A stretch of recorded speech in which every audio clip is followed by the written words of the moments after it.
Тргоецо со светецо, чита Александар Станојков. Еден трговец купил едно момче за слуга да му биде. Од денот што го купил, ватило трговијата се за назад да му оди. Еден ден, како што мерал со аршино, право настре да му се скршил. Затворил маазата и си отишел од тој град во друг, за дури да му се поправи късметот. Ја кажал на жената си оти ќе бега и ја го оставил момчето за да му пригодува во куќата што е треба и маазата да не ја отвора дури не си дојде тој. Отишел во еден град далечен и се главил при еден господар за да му работи лозието со многуто овошти. За ругата тој посакал да му оддели стопано на лозието едно ремче од лозието со дрвјата што ќе му роди негово да биде. Работил целото лето и дошло воздрејење на грозието и овошката. Како даде Господ еден силен град и саде во неговото ремче му го столчи сето. Околу него нигде град не падна и никому зија не му стори, ами само нему. Сите се чудеа каква работа. Да се задени град да саде во ремчето од аргатина. Другата година и дури до седмата, се така му се праеше и виде оти късметот не му работи. Си стана и си ојде дома, да си отвори маазата и почна пак да си продаа. Од кога отвори маазата не стигна годината и прав и пепел се стори. Остана сиромав страден за една корка леб. Се созборила со жената за да го продаат слугата и да се ранат со парите. Го изнесува слугата на пазар и се заватил еден богат селанец и го купил. Го зеде селанец и го однесе дома му. Од дома го однесе во едно поле и му кажа еден голем булук овци. Еве, момче, му рекол, овој булук овци се твој. Ката ден ќе го товариш млекото, сирењето и маста, та заедно со овчарите ќе ми го носиш дома. Таа работа ќе ти биде твоја. Му се поклони момчето и му рече, Господаре мој, еден збор сакам да ти речам, ама атер да не ти остани. Господ да чува што ќе речам, туку да стечеше некоја си силна река и да однесеше сиве овци со се бачило. Што би рекол ти? Морај гледај си работата, бре момче. Ич бидува тоа што не било. Кај имат место од река овде, да што ќе стечело и овците ќе ми однесло. Си замолче слугата и си работал неколку месеци. Еден ден јасен од сите страни како што беше се задале едни силни облаци, та кога беше ти бликнало еден силен дожд, како со раков да тура, стекле едни силни реки како некои ѕидови и беше се забрале овци, овчари, трло и се што имаше стопанско не се виде, кај вати сето прав и пепел. Кога разбра и виде богатиот, многу мака му падна оти да му го заречи тробот овците и му ја однесе река, и откај што никој не верува. Се налути и го однесе, та го препродаде на еден бакал.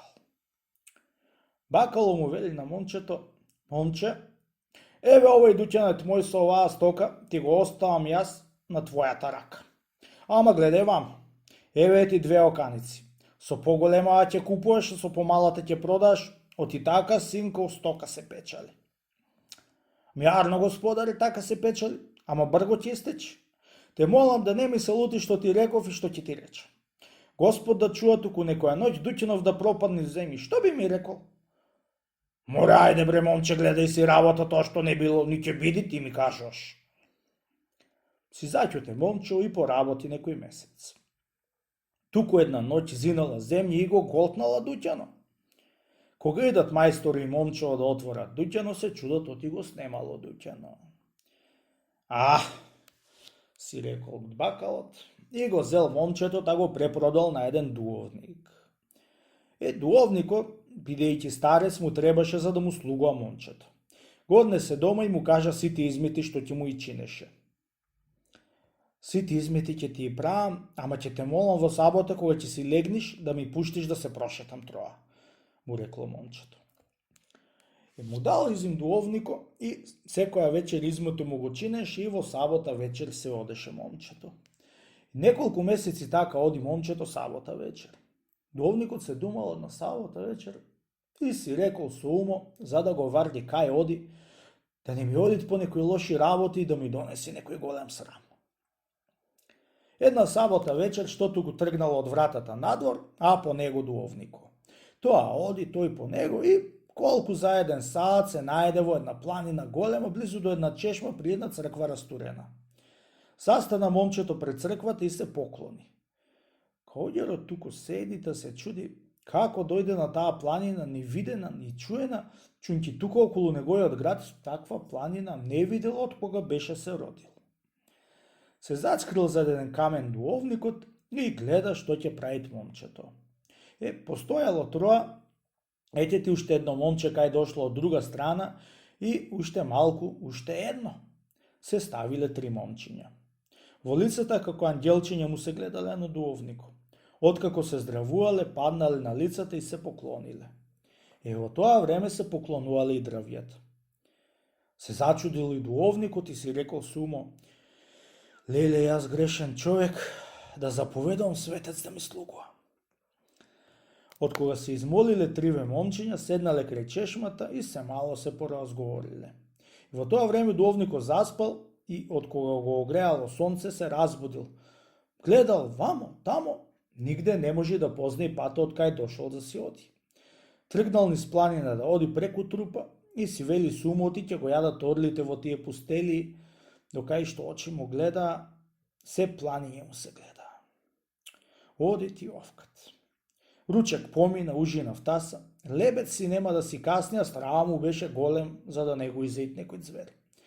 Ето ти овчар кај оди да си залии букаро вода од кој црквиштето од чешмата. Кај шеташ, оче? Го прашал овчарот дуовник. Вака во оваа пустелија, од кај си препаднал? Бре чедо, ќе ти кажам, туку те молам ако не ми даеш еден залак леб да заголнам душа. Изваил овчаро и му дал троа леб и му ја казал сета работа како што би. Еди дуовниче, дедо ми некојаш ми го кажал оти 3 дни с краја. Ти за да можеш сам да си одиш преку овие планиња, не ќе можеш. Туку, ела си со мене на бачило и да седиш до друга саботот и тогаш ќе дојди пак Света Тројца, храмот на црквиштето, да ќе вардиш да не заспиеш и кога ќе си оди момчето од Света Тројца, тргни му по траго и така веднаш ќе си појдиш. Така направи дуовнико и си појде дома. Зеде момчето да му потура вода на дуовнико да си мие раце и дуовнико неќеше веќе да му служи. Тога се сети момчето и дуовнико го познал од тие цветија. Појде вода ја и се спружи според сонце и си умре.